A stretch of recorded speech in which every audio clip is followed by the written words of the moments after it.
2025 সালটা আমার খুবই রাজকীয় ভাবে কেটে গেল। এই বছরে বাংলা সিনেমার ইতিহাসে সবচেয়ে বেশি ইনকাম করা মুভি উপহার দিয়েছি আমি।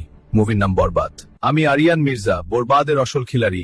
আমার কারণে বরবাদ 84 কোটি টাকা ইনকাম করেছে। বরবাদের ওর আমার দ্বিতীয় মুভি তাণ্ডব অনেক ভালো ব্যবসা করে ব্লকবাস্টার হিট হয়। আমি মিখাইল, আমার জন্য তাণ্ডব 31 কোটি টাকা ইনকাম করেছে।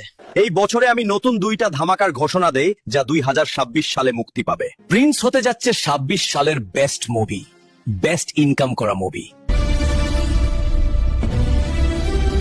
সোলজার হতে যাচ্ছে সেরা গল্প নির্ভর মুভি, সবাইকে মুগ্ধ করবে। এই বছরে 2 বাংলার সবচেয়ে ভিউ পাওয়া গানের রেকর্ড গড়ে আমার অভিনীত মুভি তোফানের দুষ্ট কোকিল গানটা।